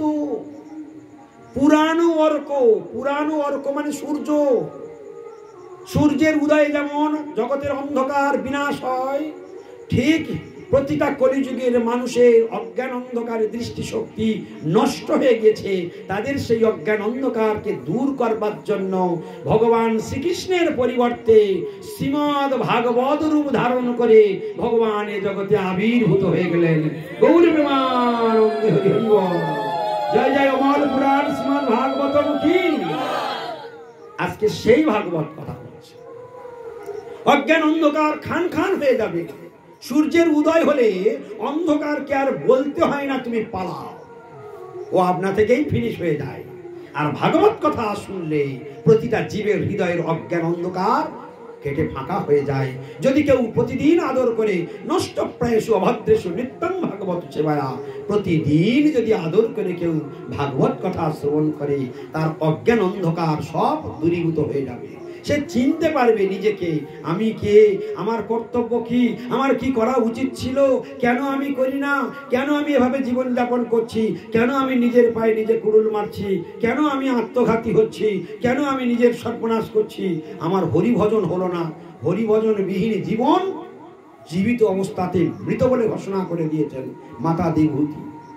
মাতা দেবহূতি বললেন, যারা হরিভজন করে না, মানব জীবন পেয়েছে অথচ হরিভজন করে না, তাদেরকে মাতা দেবহূতি বললেন যে জীবন নপি মৃত হিস, সেই ব্যক্তি জীবিত অবস্থাতেই মৃত। নেহযৎ কর্ম ধর্মায় ন বিরাগায় কল্পতে ন তীর্থ পাদ সেবই জীবন নপি মৃত হিস। মানেটা কি? যারা সংসারে কর্ম কর্ম করে পাগলের মতো ঘুরে বেড়াচ্ছে, নেহযৎ কর্ম ধর্মায়, সারাদিন গরুর মতো গাধার মতো কর্ম করে গেল, কিন্তু সেই কর্ম করেও সারাদিনে ভগবানের ধর্মে কোনোদিন মতি হলো না। তাহলে কি হলো? সে কর্ম সব পণ্ডশ্রম হয়ে গেল। রান্না করলো কিন্তু সে রান্না খাবার মতো না, খেয়ে তৃপ্তি হলো? ওই রান্না করেও তেমন কিছু কাজ হলো না। তো কর্ম করলো, কর্ম করলে ধর্মে মতি হয়, কর্ম করেছে অথচ ধর্মমতি হয়। ধর্ম করলে বৈরাগ্য উৎপাদিত হয়। ধর্ম করেছে, কত কি ধর্ম করছে, কিন্তু বৈরাগ্য আসে না, তার মানে ধর্ম হয়নি। আর বৈরাগ্য উৎপাদিত হলে ভগবানের সেবায় মনটা আপনা থেকেই চলে যায়। আমি ভগবানের সেবা করব, আমি আরতি করব, আমি তীর্থ ভ্রমণ করব, আমি শাস্ত্রপাঠ করব, আমি শ্লোক মুখস্থ করব, আমি একটা কীর্তন মুখস্থ করব, আমি একটা কীর্তন গিয়ে গোবিন্দকে শোনাবো। এই ধর্মে মতি হয়, হ্যাঁ, ভগবানের সেবায় মতি হয়। আমি নিরামিষ আহার গ্রহণ করে শরীরটাকে শুদ্ধ করে, জিহ্বাকে পবিত্র করে, আমার সমস্ত ইন্দ্রিয়কে শুদ্ধতার মধ্যে এনে আমি সদ্গুরু চরণাশ্রিত হয়ে হরিনাম জপ করব, আমি ভগবানের সেবা করব। আর সারাদিনে সংসারে যা কিছু জুটবে আমি ভগবানকে দিয়ে খাবো। সেই জন্য ভগবান বললেন যদস্নাস অর্জুন যৎ করোসি, সারাদিনে যা করবে আমার জন্য করো, তাহলে তুমি বুদ্ধিমান। যদস্নাসী, সারাদিন যা কিছু খাবে সব আমাকে দিয়ে তবে খাবে, তবে তুমি বুদ্ধিমান, তবে তুমি বাঁচবে, নতুবা তোমাকে কেউ রক্ষা করতে পারবে না। দৈবী হিসা গুণময়ী মম মায়া দুরত্যা মা বিবেচে প্রপদ্যন্তে মায়া মেতাং তরন্তিতে। হে অর্জুন, আমার এই দৈবী গুণময়ী মায়া দূরত্রয়া, একে কেউ অতিক্রম করতে পারে না। এমনকি ব্রহ্মাদি পর্যন্ত আমার মায়ার দ্বারা তিনি আচ্ছাদিত হয়ে আমার গোবৎস হরণ করে ফেলেছিলেন। হ্যাঁ, স্বয়ং ইন্দ্র দেবতা স্বর্গের রাজা আমার কৃপায় ইন্দ্র পদ লাভ করেছে, কিন্তু সেই ইন্দ্রিয় আমার মায়ার দ্বারা মোহিত হয়ে আমার কি করেছে না, আমার ব্রজবাসীদেরকে সপ্তাহকাল ব্যাপী প্রলয়কালীন বাড়ি বর্ষণ করে গোকুলকে নিশ্চিহ্ন করে দেওয়ার মতো সাহস দেখিয়েছিলেন। সেখানেও ইন্দ্রদেব পরাজিত হয়েছেন। তাহলে আমার মায়ার দ্বারা শিবও পরাজিত হয়। আমার মায়া এতটাই তীব্র, সেই জন্য ভগবান বললেন দূরত্ব, দূরত্ব অর্থাৎ আমার মায়া দূরতিক্রম, একে কেউ অতিক্রম করতে পারবে না। তাহলে ব্রহ্মাদি দেবতাগণ কেউ ভগবানের মায়াকে অতিক্রম করতে পারে না। আমরা তুচ্ছ মানব ভগবানের মায়াকে কি অতিক্রম করবে? সেই জন্য ভগবানের এই মায়াকে জয় করবার জন্য ভগবান বললেন কেউ তোমাদেরকে রক্ষা করতে পারবে না। যদি তুমি এই ডিসিশন নেবে, মানব জীবনে যে কদিন প্রাণ আছে, এই আছে এই নেই, এখনই বেঁচে আছি, কাল সকালে সূর্য দেখতে পাবো কিনা তারও ঠিক নেই। যে কজন এখানে আছি, কাল সকালে সূর্য আমাদের ভাগ্যে আছে কিনা তারও ঠিক নেই। তাহলে কিসের জন্য এত দেরি, কিসের জন্য এত লেট? যত তাড়াতাড়ি পারো, মহাজন বলছেন যত শীঘ্র পারো ভজ শ্রীকৃষ্ণ চরণ, জীবনের ঠিক নাই। হ্যাঁ, আজীবা শতক বর্ষে অবশ্য মরণ, নিশ্চিন্তে না থাকো ভাই, যত শীঘ্র পারো ভজ শ্রীকৃষ্ণ চরণ, জীবনের ঠিক নাই। আর মহাজন ভাষায় বলছে কি, কমল দল চল জীবন টলমল, এই আছে এই নাই জীবন টলমল, এই আছে এই নাই। আধ ঘন্টা আগে সবে খেয়ে বিশ্রাম করেছে, তারপরে আধ ঘন্টা পরে দেখে সেই লোক নাই। হ্যাঁ, তাহলে দেখুন ভগবানের কিরকম মর্মান্তিক বিধান। নিঃশ্বাস যে পর্যন্ত ভগবান কপালে লিখে রেখেছে ওই পর্যন্ত তুমি নিঃশ্বাস নিতে পারবে, তারপরে একটা নিঃশ্বাস তুমি বেশি নিতে পারবে। এত সূক্ষ্ম ভগবানের বিচার। হ্যাঁ, এত সূক্ষ্ম ভগবানের বিচার। তাই ভগবানকে দেখে ডরাতে শেখো, ভগবানকে দেখে ভয় করতে শেখো, ভগবানকে ভক্তি করতে শেখো, ভগবানকে ভালোবাসতে শেখো, ভগবানকে নিয়ে সংসার করতে শেখো, ভগবানকে নিজের জীবনে জড়িয়ে রাখো। ভগবানের সন্তান তুমি, তুমি অমৃতস্য পুত্রা, তুমি অমৃতের পুত্র। এই অমৃতকে বাদ দিয়ে তুমি কেন সংসার বিষ পান করছো? এটাই তো অন্যায়, এটাই তো মায়ের সংসার। তাই এই মায়ের সংসার ছিন্ন ভিন্ন করতে পারে একমাত্র সাধু। সাধু বিনা কেউ তোমার এই মায়ের সংসার থেকে ছুটি দিতে পারবে না। সেজন্য শাস্ত্র এই কথা কীর্তন করেছেন। কবে এই মায়ের সংসারের হাত থেকে আমরা মুক্তি লাভ করব যদি প্রশ্ন আসে, তার জন্য একটাই মাত্র উত্তর। কি উত্তর? ভ্রমিতে ভ্রমিতে যদি সাধু বৈদ্য পায়। একদম সরাসরি। কবে তোমার ভাগ্যের দরজা খুলবে? ভ্রমিতে ভ্রমিতে যদি সাধু বৈদ্য পায়। যদি সাধু বৈদ্য, বৈদ্য মানে চিকিৎসক, সাধুরূপ চিকিৎসক যদি তোমার কোনোদিন দর্শন হয়, প্রকৃত সাধুর পাল্লায় পড়লে তুমি বুঝতে পারবে। সাধুকে চিনতে হবে চোখ দিয়ে না, সাধুকে চিনতে হবে কান দিয়ে। ইয়া বড় হুঁড়ি, ইয়া বড় পাগড়ি, ইয়া বড় লাল কাপড় হলে সাধু হবে না। সাধু চিনতে হবে বাণীর দ্বারা। কার ভিতরে বাণী রয়েছে, ভগবানের বাণী দ্বারা চিনতে পারবে। সেই জন্য বাণীটা কোথা থেকে শ্রবণ হয়? কান দিয়ে। তাই ভগবান অপ্রাকৃত বস্তু, সাধুও অপ্রাকৃত বস্তু। প্রাকৃত বস্তু দিয়ে তাকে বোঝা যাবে না। তাই অপ্রাকৃত শব্দ তরঙ্গের দ্বারা সেই পরমেশ্বর ভগবান এবং তার ভক্তকে, বৈষ্ণবকে, সাধুকে চিনতে হয়। তো সেই সাধুই একমাত্র এমনই একটা তত্ত্ব যে তোমাকে মায়ের সংসার থেকে চিরকালের জন্য মুক্তি করে দিতে পারে। তাই বলছে ভ্রমিতে ভ্রমিতে যদি সাধু বৈদ্য পায়। এরকম সাধুর পাল্লায় যদি কোনোদিন পড়ে যেতে পারো, তাহলে সাধু কি করবে? তিনি উপদেশ প্রদান করবেন, তিনি গীতার উপদেশ বলবেন, তিনি ভাগবতের উপদেশ প্রমাণ দেবেন, তিনি পুরাণের উপদেশ প্রমাণ দেবেন, তিনি উপনিষদের উপদেশ প্রমাণ দেবেন। শ্রুতিশাস্ত্র, স্মৃতিশাস্ত্র, নারদ পঞ্চরাত্র, রামায়ণ, মহাভারত প্রত্যেকের মূল্যবান মূল্যবান রত্ন শ্লোক তুলে চয়ন করে, যেমন একটা মালাকার, একটা মালি যখন বিভিন্ন গাছ থেকে টুকরো টুকরো করে ফুল তোলে, বিভিন্ন রকমের ফুল তোলে, বিভিন্ন রকমের ফুল তোলে, এবং যখন মালা গাঁথে তখন মনের মতো করে মালা গাঁথে আর চিন্তা করে এইটা, এই ফুলটা এখানে দেব, তারপর এই ফুলটা এখানে দিলে মালাটা খুব সুন্দর দেখতে হবে, তারপর এই জায়গা থেকে দুটো করে ঝুরি করে দেবো, তারপর এইখানে এই মালাটা দেবো, তারপর এখানে এই ফুলটা দেবো। এইরকম যখন মনের মতো সুন্দর করে একটি মালা গেঁথে আর তুলে দেখছে, বাহ মালাটা খুব সুন্দর হয়েছে, ওই মালা নিয়ে কোথায় দেবে? ভগবানের গলায় পরাবে। তাহলে ফুল দিয়ে যেমন এক একটা ফুল দিয়ে সুন্দর সুন্দর করে মালা গেঁথে গোবিন্দের গলায় পরানো হয়, ঠিক সাধুরা কি করে, ভাগবত বক্তা কি করবে, ওই শাস্ত্রের এক একটা করে বিভিন্ন শাস্ত্র থেকে সুন্দর সুন্দর ফুল রূপ এই শ্লোকগুলোকে চয়ন করে হরিকথার মালা গেঁথে গোবিন্দের গলায় পরিয়ে দেবে। হ্যাঁ, হরিকথার মালা গেঁথে গোবিন্দকে পরাবে। তাই রত্ন শ্লোকগুলো আমাদেরকে গুরুবর্গ দান করেছেন যে ভ্রমিতে ভ্রমিতে যদি সাধু বৈদ্য পায়, ভ্রমিতে ভ্রমিতে যদি সাধু বৈদ্য পায়, তার উপদেশ মন্ত্রে মায়া পিশাচি পালায়। আমাদের ঘাড়ে মায়া পিশাচি চেপে বসে আছে, তাই তো মায়ের সংসার করছি। আপনার বৌমার ঘাড়ে ভূত চেপে বসে আছে, আপনি যদি গুণিন ডেকে সেটা না ছাড়ান, তাহলে ওই বৌমা প্রত্যেক দিন সংসারে এমন এমন কার্যকলাপ করবে যা অস্বাভাবিক। কেন এরকম করছে বৌমা? আগে তো এরকম ছিল না, কিন্তু কেন করছে? ও কি করছে? যার করবার সে করছে। ওই জন্য যতদিন না বলে ভূত ছাড়ানো হবে ততদিন অস্বাভাবিক আচরণ করবে বৌমা। ঠিক তদ্রূপ আমাদের ঘাট থেকে যতদিন মায়ার পিশাচি না তাড়ানো হবে, সাধুরূপ বৈদ্যকে যতদিন না দিয়ে চিকিৎসা করানো হবে, ততদিন পর্যন্ত সংসারের মানুষগুলো বলবে সব ঘর আমার, বাড়ি আমার, স্ত্রী আমার, পুত্র আমার, জমি আমার, টাকা আমার, ব্যাংক ব্যালেন্স আমার, নাতি আমার, সব আমার। এই অস্বাভাবিক আচরণ করে। আর যেদিন তার ঘাট থেকে মায়াভূত নেমে যাবে, সেই দিন সে তখন বলবে সর্বস্ব তোমার, চরণে সপিয়া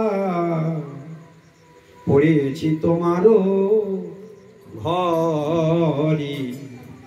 সর্বস্ব তোমার চরণে সপিয়া পড়েছি তোমারও ঘরে।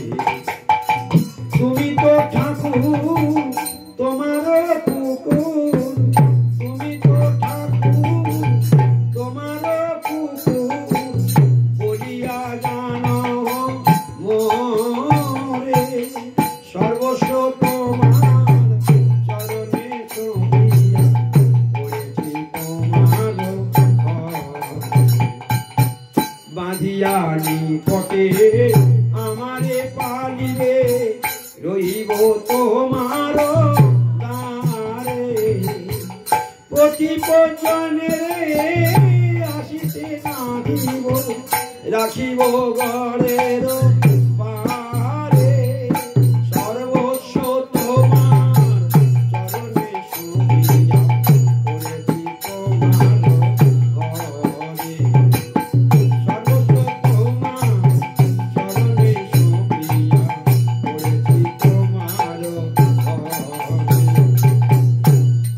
কি বললো?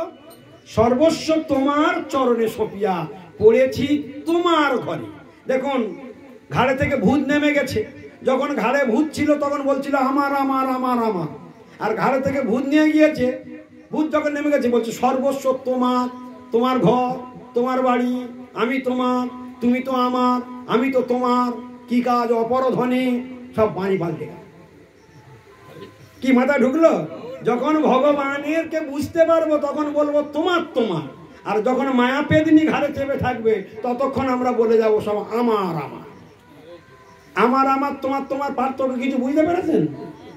তাহলে যাদের ঘাড়ে মায়া পেদিনী চেপে আছে তারা সবাই সারাদিনে কি বলে? আমার স্ত্রী, আমার স্বামী, আমার মেয়ে, আমার জামাই, আমার নাতি, আমার টাকা, আমার জমি, আমার অ্যাকাউন্ট,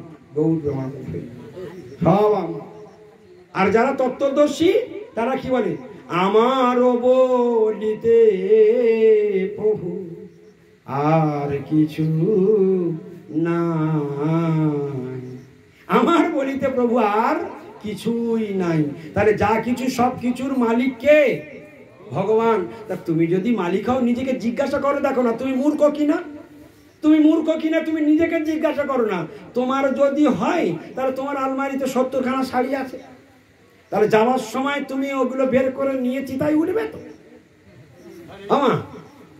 ওই শাড়িগুলো বের করে নিয়ে চিতায় উঠবে তো? তোমার বাবা বিয়ের সময় 7 ভরি গয়না দিয়েছিল, ওই গয়নাগুলো নিয়ে তুমি কি চিতায় উঠবে? তুমি তো যেতে পারবে না। তোমার 3টে ছেলে মেয়ে, তুমি ওগুলো নিয়ে চিতায় উঠবে তো? তাই তুমি মিথ্যা কথা বলছো, কোনোটাই তোমার না। কি বোঝা গেল? তাহলে আমরা যা বলি সারাদিনে আমার আমার বলি, প্রত্যেকটা কথা হলো মিথ্যা কথা, মনে থাকবে। তাহলে যতদিন একবার যদি বলি আমার, শিখে রাখুন, যদি কারোর মাথায় থাকে কথা, থাকবে না ভাই, মায়ার এত তীব্র প্রভাব সব থাকবে না।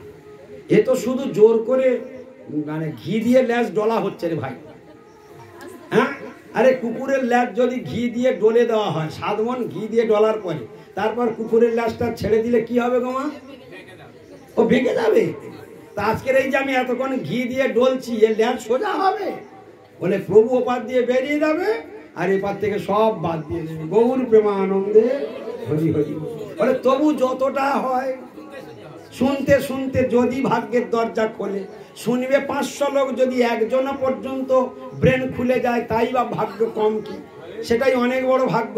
এই মা চুপচাপ বসো, চুপচাপ বসে যাও। হরে কৃষ্ণ, বসো, বসে যাও।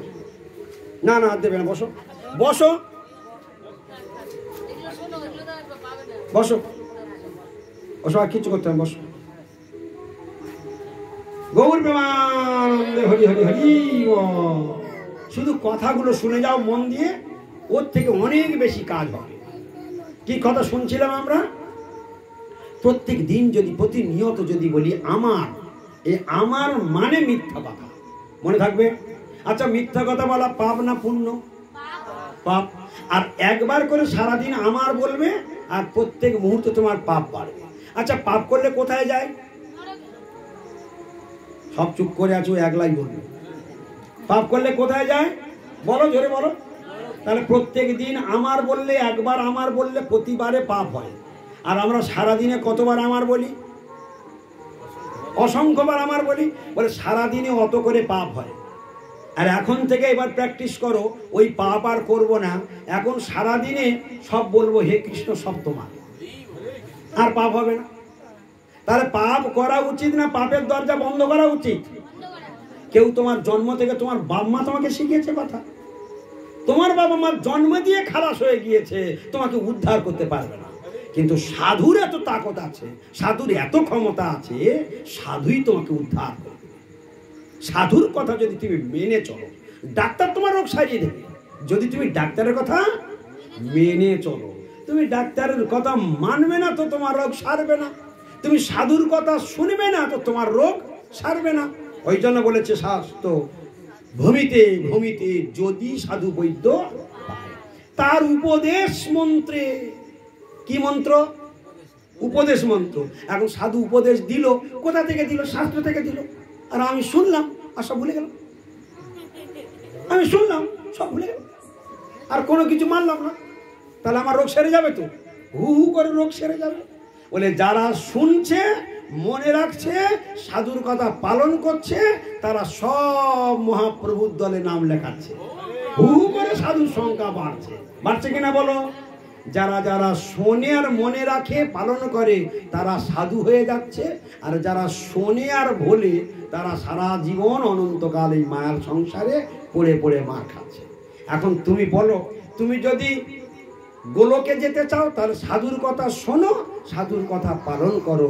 আর যদি তুমি নরকে যাবার কন্ট্রাক্ট নিয়ে থাকো, তাহলে তুমি যা করছো তাই করে যাও। শোনো আর বলো, শোনো আর বলো। এই শুনতে শুনতে যদি কোনোদিন স্পট পড়ে, তাহলে ভাগ্যের দরজা খুলবে। তাই ভগবানকে বাদ দিয়ে কোনোদিন কোনো কিছু সংসার হয় না। যে সংসার ভগবানকে বাদ দিয়ে হয় তার নাম মায়ার সংসার। যে সংসার কৃষ্ণকে নিয়ে হয় তার নাম কৃষ্ণের সংসার, তার নাম সনাতন সংসার। তাই ভগবান পরামর্শ দিলেন, গীতাতে তিনি আমাদেরকে বলে দিলেন, যত করসি, সারাদিনে যা করবে সব আমার জন্য। বলো, এত সুন্দর পরামর্শ কে দেবে? কে দিয়েছে পরামর্শ? সবাই বলুন, কে দিয়েছে? না, ভগবান কৃষ্ণ। সাধুর মুখ থেকে আমরা শুনি, আমরা সাধু হরি কথাগুলো বলে দেয়। এখানকার বক্তাকে ভগবান শ্রীকৃষ্ণ। কাকে বলেছেন কথাটা? অর্জুনকে। তাহলে অর্জুনকে লক্ষ্য করে আমাদের মাঝখানে ভগবানটা কথাটা ছড়িয়ে দিয়েছে, ওগো জনগণ, তোমরা আমার কথা মানো, তোমাদের জীবন ধন্য হবে। তাহলে কি পরামর্শ দিয়েছেন কৃষ্ণ? সারা দিনে যত কর্ম করবে, যত করসি, সবাই জোরে বলুন, সবাই হাঁটু বাঁধবেন না, হাঁটু বেঁধে বসবেন না, সবাই ভালোই বসুন, সবাই জোরে বলুন, যত করসি যদস্নাসি যজ্জুহসি দদাসি যত যত তপস্যসি কৌন্তেয় তৎকরস্যু তৎকরস্য মদ অর্পণ। কি কথা বললো? যা কিছু করবে, হরি বল, গৌর প্রেমানন্দে হরি হরি।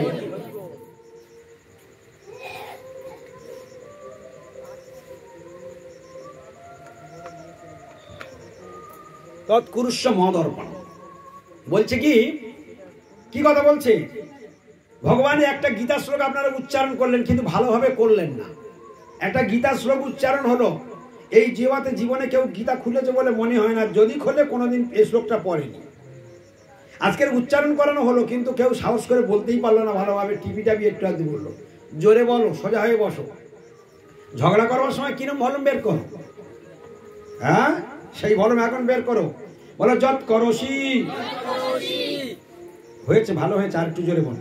যত করসি যদস্নাসি যজ্জুহসি দদাসি যত যত তপস্যসি যত তপস্যসি কৌন্তেয় তৎকুরুষ্য মদর্পণম। মদর্পণ, কি সুন্দর কথা ভগবান পরামর্শ দিলেন। ভগবানের কথা শুনবে না তো জন্ম জন্ম জ্বলে মরবে। ভগবান যা বলেছে সেটা যদি শোনো, তুমি মুক্তির দরজা খুঁজে পাবে। আর যদি ভগবানের কথা শুনবে না, জন্ম জন্মার জ্বলবে। পুনরপি জনমম পুনরপি মরণম পুনরপি জননী জঠরে শয়নম। কি বললেন? কথাটার মানেটা কি? যত করসি, যা কিছু করবে সারাদিনে কার জন্য করবে? আমার জন্য করবে।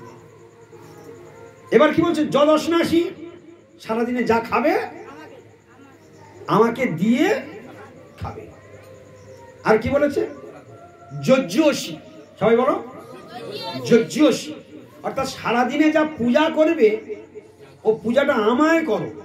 ওই দেবদেবী আদি অন্য কারোর পূজা করতে হবে না। আমি গাছের গোড়া, আমার গোড়ায় জল দিলে পাতা দেবদেবী 33 কোটি পাতা সব পাবে। আর একটা দেবদেবী তুমি পূজা করবে, তাহলে তুমি গাছের একটা পাতায় জল দিলে গাছ বাঁচবে? গাছের গোড়ায় জল দিলে সব পাতা পাবে। তা কৃষ্ণ যদি গাছের গোড়া হয়, এই যে গাছটা দেখা যাচ্ছে তার কত পাতা, তোমরা গুনে বলো তো কটা পাতা আছে? বাবা গৌর বর, অসংখ্য পাতা। তুমি পাতা গোড়ায় আর জল দেবে না, পাতা বাঁচবে তো? হ্যাঁ, তাহলে জলটা দিলে কোথায়?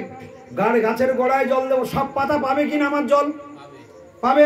তাহলে কৃষ্ণ বলছেন আমি গাছের গোড়া, আমায় পূজা করো। 33 কোটি দেবতা ও পিতা মাতা, দেশ দশ, আত্মীয় স্বজন, বন্ধু বান্ধব, জগতের সকলের সেবা হয়ে যাবে শুধু আমার পূজা করলে। বলো, এত বড় কথা আর কোথায় পাবে গীতা ছাড়া? ভগবান বললেন শুধু কৃষ্ণ পূজা করো, কৃষ্ণ নাম করো, ও 33 কোটি দেবতার পূজা হয়ে যাবে। তুমি ঠাকুর ঘরে কটা দেবদেবী রাখবে? শেতলা, বনবিবি, ওলাইচন্ডী, বট ঠাকুর, কার্তিক বাবা, 2, 4, 6, 8, 10টা রাখবে কি? তারপর অন্য দেবতারা যদি তোমার অভিশাপ দিয়ে বুলডেজার মেরে উড়িয়ে দেয়, যদি কামান মেরে উড়িয়ে দেয়, যে তুই 4 জনের সেবা করছিস, আমরা কি অপরাধ করেছি? হ্যাঁ, অতএব এক জায়গায় পূজা করলে আর কারুর পূজা করতে লাগবে না। এই হলো বুদ্ধিমান। ওই জন্য শাস্ত্রে বলেছেন যেই জন কৃষ্ণ ভজে, যেই জন কৃষ্ণ ভজে, কারণ কৃষ্ণ ভজনের ফল পার্মানেন্ট, আর দেবদেবী ভজনের ফল হচ্ছে টেম্পোরারি। তা টেম্পোরারি ফল নিয়ে যদি তুমি সুখী হও তা করো, আর পার্মানেন্ট ফল যদি পেতে চাও তাহলে কৃষ্ণ পূজা করো। গৌর প্রেমানন্দে হরি হরি বল। এই জন্য ভগবান বললেন যা খাবে আমাকে দিয়ে খাবে, যা সারাদিনে করবে কর্ম আমার জন্য করবে। হ্যাঁ, যজ্ঞসী, সারাদিনে যা পূজা করবে সেই পূজাগুলো সব আমাকেই পূজা করবে। দদাসী যত, আর দান যদি কোনোদিন করবে তাহলে আমার জন্য দান করবে, আমার উদ্দেশ্যে দান করবে। তাহলে আমরা সবাই দান করি, কিন্তু সাধুরা এলে মুঠো খুলতে চাই না। হ্যাঁ, সাধুকে দান দিলে দানটা কোথায় যাবে? কোথায় যাবে?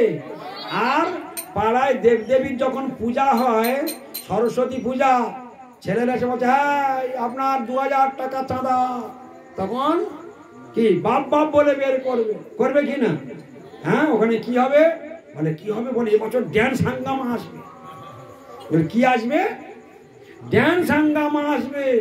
তারপর অমুক সেই সিনেমার নায়িকা আসবে, তার জন্য 2000 দেবে, 5000 জয়লে দিতে হবে, নাহলে তোমার অবস্থা খারাপ। আর সাধুরা যদি আসে, হাতের মুঠো খুলবে কি খুলবে না, কারণ ওখানে দিতে হবে না, ওখানে অত কিছু নাই, ওখানে বিনোদন নাই। হ্যাঁ, ভগবান গীতাতে বললেন দদাসী যত, দদাসী যত, যা কিছু দান করবে কার উদ্দেশ্যে দান করতে বলেছেন? ভগবানের উদ্দেশ্যে। কৃষ্ণ বলেছেন মদ অর্পণম, সবাই বলুন, সবাই বলুন, মদ অর্পণম, আমাকে অর্পণ করবে। তা দান যদি করো কার উদ্দেশ্যে অর্পণ করবে? আমার। তাহলে দান যদি সাধুকে দিই, দানটা কোথায় যাবে? ভগবানে যাবে। আর আমি যদি একটা বিড়ি খাওয়া লোককে দান করি, ওটা ভগবানে যাবে তো? যাবে তো? ও দেখবে যদি বিড়ি কিনে খেয়ে নেবে, না মুরগি কিনে ঘর যাবে। গৌর প্রেমানন্দে হরি হরি। আর ওর পাপের ফল তোমাকে পেতে হবে। তুমি দান করেছো, ও তো পাপ করলোই, আর তোমার অর্থ নিয়ে পাপ করলো। ও পেটন খাবে, তুমিও কমিশন পেটন খাও, তোমাকেও খেতে হবে। এই জন্য দান যখন আছে সেই জায়গায় বলা আছে সৎপাত্রে দান। কোন পাত্রে দানের বলা আছে? সৎপাত্রে দান। কন্যাদান কোন পাত্রে বলা আছে? কন্যাদান কোন পাত্রে করার কথা বলেন বিধান শাস্ত্রে? একবার বলুন না। সৎপাত্র। এখন সৎপাত্র একটা ছেলে চাকরি করে একটু টেরা মতন, একটু টেরা চোখ এক চোখে দেখতে পায় না, কিন্তু সরকারি চাকরি করে, তাহলে ওটা সৎপাত্র তো নাকি? 42 বছর বয়স, মেয়ের বয়স 18 বছর, সৎপাত্র তো নাকি? এই হয়নি। আচ্ছা, ছেলেটা আর চরিত্র ভালো নয়, চাকরি করে তো, সৎপাত্র তো নাকি? চাকরি করে মানে সৎপাত্র নয়। ও যদি অসৎ চরিত্র হয়, ও যদি 42 বছর বয়স হয়, ও যদি টেরাও হয়, তখন মেয়েকে বুঝিয়ে মা বলবে, এই বেটা ছেলে আবার সোনার আংটি আবার বেঁকা কিরিয়ে, হ্যাঁ জানিস চাকরি করে। তাহলে চাকরি করলে সৎপাত্র হয়ে গেল। গৌর প্রেমানন্দে হরি বল। কলিযুগের মানুষের বাবা মাদের চরিত্রগুলো এরকম হয়েছে কিনা দেখুন তো একটু মিলিয়ে। আমি ভুল বলছি কি? হ্যাঁ ভুল বলছি? এইরকম চাকরি থাকলে সব ভালো, ও যত খারাপ থাকে কোনোটাই আর চোখে পড়বে না। বিয়ে দিয়ে দিল 3 মাস পরে মেয়ে কেঁদে 88 নিয়ে এসে বাপের বাড়ি উঠে গেছে, খুব কান্না কাঁদছে। মা তোমরা কি করলে, আমার আগুনে ফেলে দিলে। বলে কেন, তুমি চাকরিওয়ালা পদ দেখে দিল। আমার তোমার এই 3 মাস ছিলাম আমি, তো তোমরা দুঃখ পাবে বলে আমি কিছু বলিনি। এই 3 মাসে 3 দিন বাড়ি ঢুকেছিল, রাত্রে 3 দিন রাত্রে বাড়ি ছিল, আর 3 দিন এসে 3 দিন আমাকে পিটেছে। গৌর প্রেমানন্দে হরি। কি হেভি সৎপাত্র বলো তোমার, বুঝতে পেরেছো?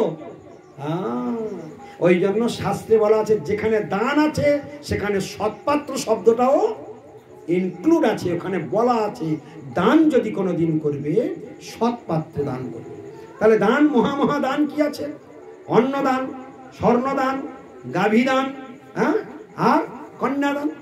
এই 4 দানের মধ্যে 4 মহাদান রয়েছে। কন্যাদান করতে হবে, সৎপাত্র দেখতে হবে, অর্থ দেখতে হবে না, ধন দেখতে হবে না।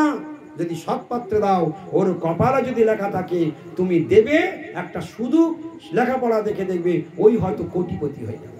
তুমি কোটিপতি দেখে দেবে, হয়তো রাস্তার ফকির হয়ে রাস্তায় কোটো নিয়ে ঘুরে বেড়াবে। তাহলে ভগবান যদি দিনে বেলা হয়, যার কপালে লেখা থাকবে সে পাবে, যার কপালে লেখা থাকবে না সে পাবে না। এটাই জেনে রেখো। সেই জন্য এই জিনিসগুলো আমাদের বুঝতে হবে। তাহলে যৎ করসি যদস্নসি যজ্ঞসি দদাসি যৎ তপস্যসি কৌন্তে। কত সুন্দর কথা। এবার লাস্ট কথা, যৎ তপস্যসি, যদি তপস্যা করতে হয় তাহলে আমার জন্য তপস্যা। যৎ তপস্যসি মানে যা তপস্যা তুমি সারাদিনে করবে, যৎ তপস্যসি কৌন্তে, অর্থাৎ হে কুন্তী পুত্র, তৎকুরুষ্ব মদর্পণ। সেই তপস্যা আমার জন্য করবে, সেই দান আমার জন্য করবে, সেই যজ্ঞ আমার জন্য করবে, সেই পূজা আমার জন্য করবে, যা কিছু খাবে আমাকে দিয়ে খাবে, যা সারাদিনে করবে সব আমার জন্য অর্পণ করবে। এ কথাটা কৃষ্ণ গীতা থেকে শুনলাম না কোথা থেকে শুনলাম? তাহলে বলো তো, আমাদের মলয়দের বাড়িতে যা রান্না হয় কে ওরা আগে খায় নাকি ভগবানকে দিয়ে খায়? হ্যাঁ, সাধুদের বাড়িতে এরকম আছে, একটা ফল পর্যন্ত ওরা নিজেরা খাবে না, একটু জল পর্যন্ত খেতে গেলে ভগবানকে নিবেদন করে তবে খাবে। তাহলে ভগবানের কথা মেনে চললে তবে তো বৈদিক জীবন, তবে তো সে সাধু, তবে তো ভগবান তাকে রক্ষা করবে। পরিত্রাণায় সাধুনাং বিনাশায় চ দুষ্কৃতাম, এটা ভগবান গীতাতে বলেছে কিনা? আমি সাধুদেরকে রক্ষা করি আর দুষ্কৃতকারীদেরকে আমি বিনাশ। তো এই জন্য ভগবান বিনা গতি নাই। যারা ভগবানকে ভালোবাসবে তাদের জীবনে জয় ঘন্টা বাজবে, যারা ভগবানকে ছেড়ে জীবন যাপন করছে তাদের জীবনটা বৃথা হবে। এই জন্য ভগবানের সেবায় জীবন অর্পণ করুন। সামান্য কমসে কম একাদশীর দিনে অন্তত অন্ন খাবেন না, খুব আদর করে সবাই একাদশী ব্রত করবেন। যারা এখন মাছ মাংস খাচ্ছেন, একাদশী যারা করেন, আপনারা কে কে একাদশী করেন একটু হাত তুলুন দেখি। কে কে হাত নামাবেন না, কে করেন? আচ্ছা, যে করেন হাত তুলবেন না, তো হাত তুলবেন না। দেখা যাচ্ছে মোটামুটি অধিকাংশ একাদশী করেছে। এখানে 10-12 জন আছে যারা একাদশী করে না। শুনুন, যে কজন করে না, মায়েরা শুনে নিন, ভক্তরা শুনে নিন, যে কজন একাদশী করে না তারা কিন্তু খুব ভুল করছে, এত বড় ভুল করছে, এত বড় অন্যায় করছে, এত বড় পাপ কাজ করছে যা কল্পনার অতীত। আমি একটুখানি টাচ দিয়ে যাচ্ছি। এই একাদশীর দিনে যদি কেউ অন্ন খায়, ভগবান শাস্ত্রে বলছেন ভূয়ো ভূয়ো দৃঢ়বাণী শ্রূয়তাং শ্রূয়তাং জনা ন ভক্তব্যং ন ভক্তব্যং ন ভক্তব্যং হরের দিনে। ভগবান কৃষ্ণ বলছে ভূয়ো ভূয়ো দৃঢ়বাণী। ভগবান কৃষ্ণ বলছেন আমি দৃঢ়তার সঙ্গে তোমাদের সকলকে বলছি, হে জনগণ, শ্রূয়তাং শ্রূয়তাং জনা, হে জনগণ শ্রবণ করো শ্রবণ করো, ন ভক্তব্যং ন ভক্তব্যং ন ভক্তব্যং, ভক্ষণ করবে না ভক্ষণ করবে না ভক্ষণ করবে না, একবার না তিনবার বলেছে। একাদশীর দিনে অন্ন ভক্ষণ করবে না করবে না করবে না।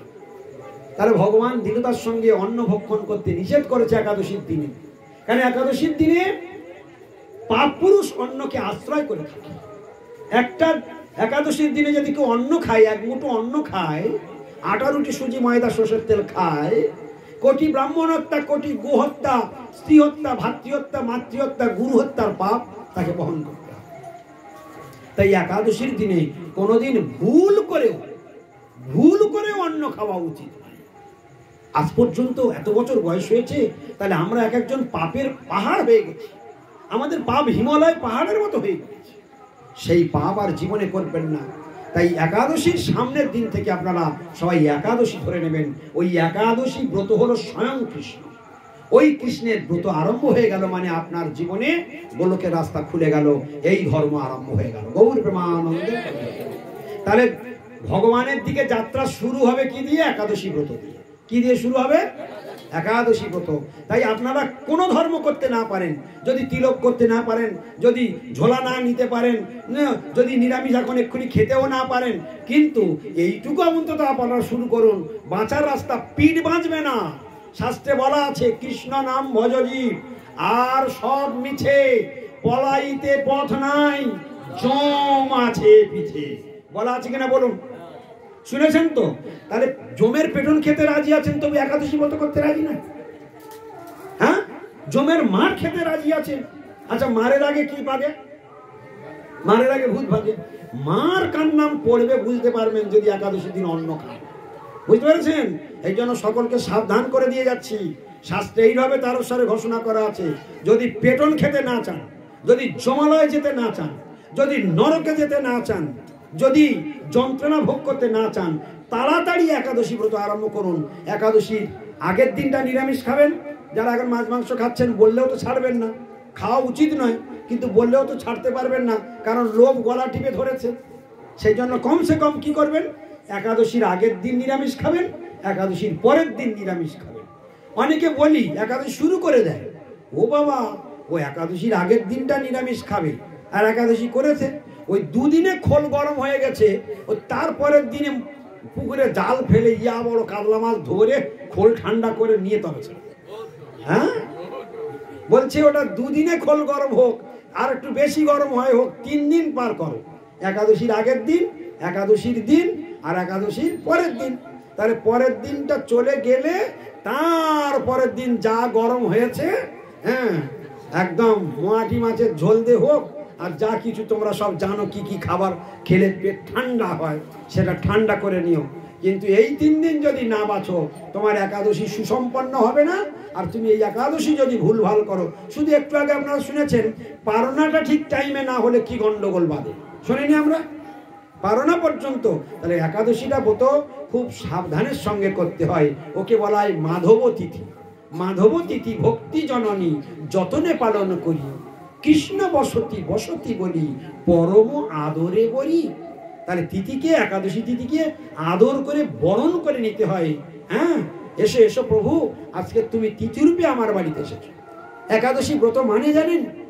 একাদশী ব্রত স্বয়ং কৃষ্ণ আমাদের মতো বদ্ধ জীবকে, মায়াবদ্ধ জীবকে কৃপা করবার জন্য তিনি স্বয়ং একাদশী তিথি রূপে আমার বাড়িতে এসেছেন। আচ্ছা বলো, যেদিন একাদশী সে তিথি, এই মা কি জন্য গল্প করছো? হরে কৃষ্ণ, কি হয়েছে তোমাদের? পরে কথা বলবে। হরে কৃষ্ণ। একাদশী তিথি, যেদিন একাদশী, সেদিন কি ভগবান আপনার বাড়িতে এসেছে? প্রশ্ন আমার প্রশ্ন, যেদিন একাদশী তিথি সেদিন কি ভগবান আপনার বাড়িতে এসেছে? কি বলেন আপনারা, বলুন। কি করে বুঝলে এসেছে? তিথি রূপে এসেছে।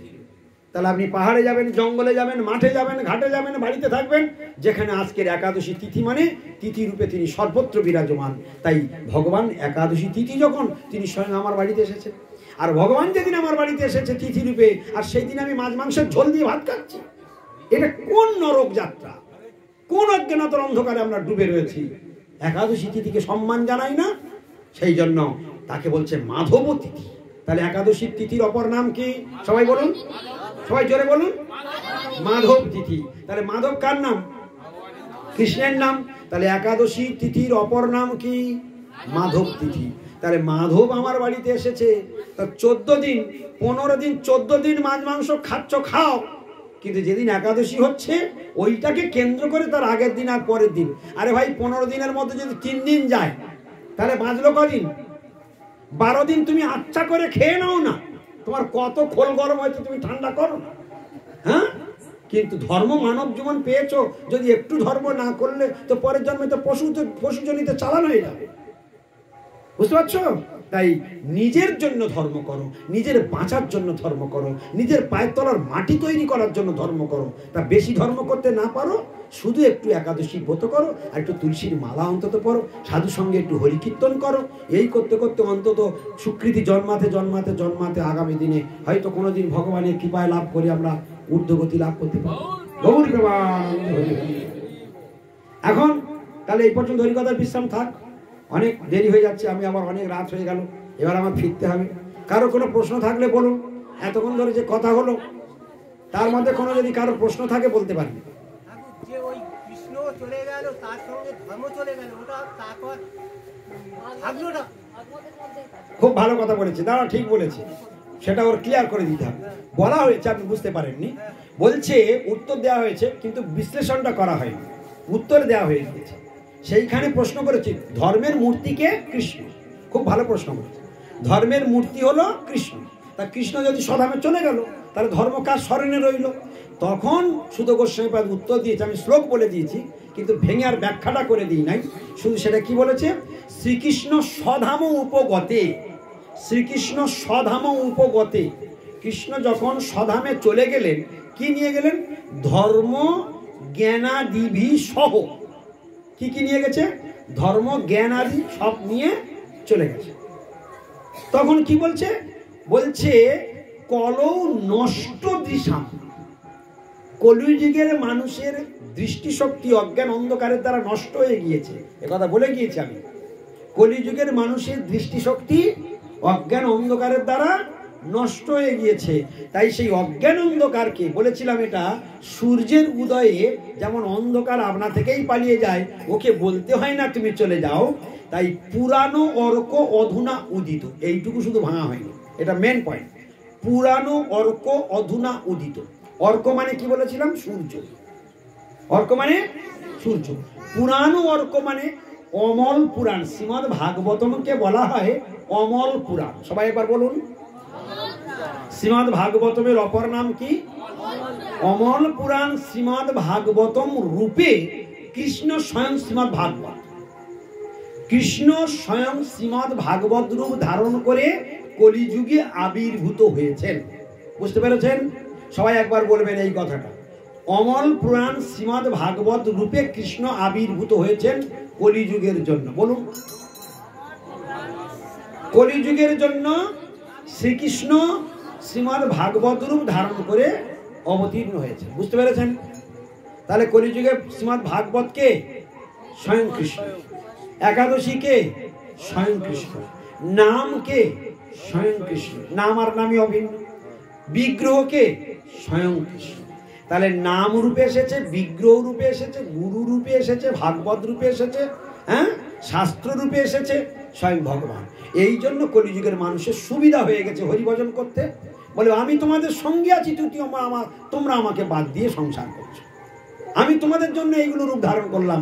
কলিযুগের মানুষ অলস, কুঁড়ে, ঝগড়াটে, অন্নগত প্রাণ, হরিভজনে অলস, রোগ শোকের দ্বারা আক্রান্ত, আর দুষ্টবুদ্ধির মাস্টার, সব গুণে গুণিয়েরা। কি ঠিক কি না?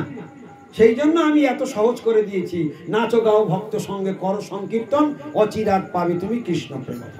তাহলে ভগবান যখন ধর্ম জ্ঞান আদি স্বধামে চলে গেলেন, তখন নিজের পরিবর্তে শ্রীমদ্ ভাগবতকে জগতে রেখে ধর্মের পাত্র রূপে রেখে চলে গেলেন। বোঝা গেল? তাহলে কলিযুগের মানুষের জন্য কোন গ্রন্থ আস্বাদন করা দরকার? শ্রীমদ্ ভাগবত গ্রন্থ। তাই বৈষ্ণব ধর্মের অপর নাম ভাগবত ধর্ম। আর এই ভাগবত ধর্ম স্বয়ং কৃষ্ণ আবার মহাপ্রভু রূপে এসে এই ভাগবত ধর্ম প্রতিষ্ঠা করে রেখে তিনি স্বয়ং ভগবান হয়ে তিনি মস্তক মুন্ডন করলেন। তিনি গুরু হয়ে তিনি ঈশ্বরপুরীর কাছে দীক্ষা গ্রহণ করে হরিনামের মালা নিলেন। তিনি হরিণ কীর্তন করলেন, তিনি নগর সংকীর্তন করলেন, তিনি বৈষ্ণব সেবা করলেন, তিনি ভাগবত পাঠ করলেন, তিনি জগৎকে দেখিয়ে গেলেন এইভাবে আমার মতো হা কৃষ্ণ করে কাঁদো, আর এইভাবে ধর্ম করো, আর আমাকে অনুসরণ করে গোলকের পথে যাত্রা করো। গৌর প্রেমানন্দে হরি। খুব ভালো প্রশ্ন করেছে। প্রশ্নটা ক্লিয়ার হয়েছে কিনা বলুন এবারে? ক্লিয়ার হয়েছে? হ্যাঁ। আর কার কি প্রশ্ন আছে বলুন? এই প্রশ্ন উত্তর দিয়ে এবার শেষ করবো। আর কার কি প্রশ্ন? তাহলে ঠিক আছে, আর কারোর প্রশ্ন নেই? ঠিক আছে, বলবেন? হ্যাঁ বলুন।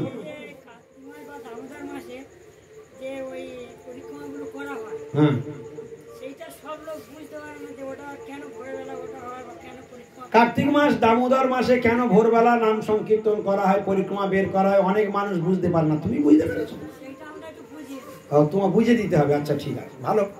তো কার্তিক মাস দামোদর মাস, শোনো, হিন্দু ধর্মে তথা সমাজ ব্যবস্থাতে 12টা মাস সবাই জানে। 12 মাসে 1 বছর। এই 12টা মাসের মধ্যে 4টি মাস প্রধান: বৈশাখ মাস, মাঘ মাস, অগ্রহায়ণ মাস আর কি কার্তিক মাস। আবার এই 4 মাসের মধ্যে কার্তিক মাস শ্রেষ্ঠ, বৈশাখ মাস মেজ, এবং তারপরে আরো 2টো মাস রয়েছে। তো সেই জন্য কার্তিক মাস সবার শ্রেষ্ঠ। এই কার্তিক মাসের অপর নাম হলো দামোদর মাস।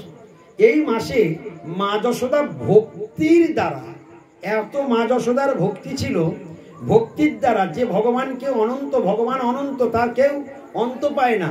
ভগবানের নাম অসীম, যার কেউ সীমা দিতে পারে না। ভক্তির দ্বারা মা যশোদা সেই ভগবানকে বন্ধন করেছিলেন। তো এই মাসটা এই জন্য এতটা মাহাত্ম্যপূর্ণ। এই জন্য এই মাসের নাম হলো দামোদর মাস। দাম মানে দড়ি, উদর মানে পেট। মা যশোদা দড়ি দিয়ে উদুখলের গায়ে গোপালকে বন্ধন করেছিলেন, এই জন্য দামোদর মাস। সেই জন্য ভগবান মা যশোদার বাৎসল্য রসের ভক্তিতে বন্দী হয়ে তিনি ধরা দিয়েছিলেন, তিনি বন্ধন স্বীকার করেছিলেন। সেই জন্য ভগবান উদার, ভগবান কৃপা করেছেন। এই জন্য অন্য অন্য মাসে যদি কেউ আজকের দিনে যদি কেউ আজকের একদিন নগর সংকীর্তনে বেরোয়, তাহলে নগর সংকীর্তন সে একটা ফল পাবে। আবার দামোদর মাসে যদি কেউ একদিন নগর সংকীর্তনে বেরোয়, সে 100 নগর সংকীর্তনের ফল পাবে। ভগবানের কৃপা, ভগবান অফার দিয়েছে, ওটা অফারের মাস, বুঝলেন কি না? যদি কেউ ওই দামোদর মাসে একটা বৈষ্ণব সেবা দেয়, তাহলে 100 বৈষ্ণবের সেবার ফল হয়ে যায়। যদি কেউ 100 টাকা দামোদর মাসে দান করে, তাহলে 100 টাকা নোটের দানের ফল হয়ে যায়। যা কিছু করবে, একবার দণ্ডবত প্রণাম করলে 100 দণ্ডবতের প্রণামের ফল হবে। একটা মিথ্যা কথা ওই মাসে বললে 100 মিথ্যা কথা বলার পাপ তোমার হবে। ওই মাসে একটা জীব হত্যা করলে তোমার 100 জীব হত্যার ফল হবে। ওই জন্য দামোদর মাসে, কার্তিক মাসে হারগিজ কখনো মাছ, মাংস, পেঁয়াজ, ডিম, রসুন, কাঁকড়া খেতে নাই। ওই 1 মাস বাবা মা মরে গেলে যেমন 1 মাস তেল মাখে না, মাছ মাংস খায় না, সাত্ত্বিকভাবে জীবনযাপন করতে হয়, সাত্ত্বিকভাবে জামা কাপড় কাচা যায় না, মেঝে শুতে হয়, খাটে শোয় না। এইরকম ভাবে দামোদর মাসে এতটা নিষ্ঠা করে যারা পালন করবেন, তাদের ভাগ্যের সীমা থাকবে না। ওটা অফারের মাস। ঠিক যেমন ঝড় হলে আম অজস্র পরে, ঝড় হলে আম কুড়ানোর উপযুক্ত সময়, কিন্তু ঝড় থেমে গেলে আমি আম কুড়াতে যাব, তখন দেখবেন যারা রিস্ক নিয়ে এসেছিল তারা সব গুড়িয়ে ঝরা ভর্তি করে নিয়ে চলে গেছেন। আপনি পরে ঝড়ের পরে গেলে আর আপনি আম আর পাবেন না। সেই জন্য দামোদর মাস মানে একটা ঝড়ের মাস, একটা অফারের মাস, ভগবানের খুব কৃপাপ্রাপ্ত মাস। ভগবান উদার, ভগবান সকলকে করুণা করেন। ওই মাসে কেউ মাছ মাংস খাবেন না। ওই মাসে প্রচুর পরিমাণে ভগবানের সেবা করবেন। ওই মাসে প্রচুর গীতা পাঠ করবেন। ওই মাসে প্রচুর নগর সংকীর্তন, 30 দিনে 30 দিন নগর সংকীর্তনে বের হবেন। ওই মাসে সকলকার ডেকে ডেকে নগর সংকীর্তন করাবেন। ওই মাসে আপনি বৈষ্ণব সেবা করবেন। ওই মাসে দান, ধ্যান, ব্রত, যজ্ঞ, পুণ্য, তপস্যা, যে কোনো ক্রিয়া আপনি ওই মাসে করবেন। ভগবানের আরতি করবেন, তুলসী পরিক্রমা করবেন, যা কিছু করবেন 100 গুণ ফল ধরবেন। বুঝতে পেরেছেন? এই জন্য কার্তিক মাস এত বড় মাহাত্ম্যপূর্ণ মাস। গৌর প্রেমানন্দে। বুঝতে পেরেছেন সবাই কেন এতটা মাহাত্ম্যপূর্ণ? বুঝতে পেরেছ? হরে কৃষ্ণ। তাই যারা যারা ওই সময় শীতের সময় বিছানা ছেড়ে উঠতে ইচ্ছা করে না, দূর থাকিয়ে আজকে যাব না, হ্যাঁ, গৌর প্রেমানন্দে হরিবল, এ যারা যারা করলো তাদের নিজেদের গর্ত নিজেরাই খুললো। একবার গেলে কষ্ট করে, ওই জন্য লুটে নিতে হবে। সংসারে এত কষ্ট করছো, হ্যাঁ, হাড় হিম করে খাটছো, শরীর রক্ত জল করে দিচ্ছ, আর কার্তিক মাসে নিজেরে বাঁচার জন্য একটু করে রাখলেই অনেক ঊর্ধ্বগতি লাভ করতে পারবে। বাঞ্ছা কল্পতরু ভস্য কিংবা সিন্ধু বচ পতিতানাং পাবনেভ্যো বৈষ্ণবেভ্যো।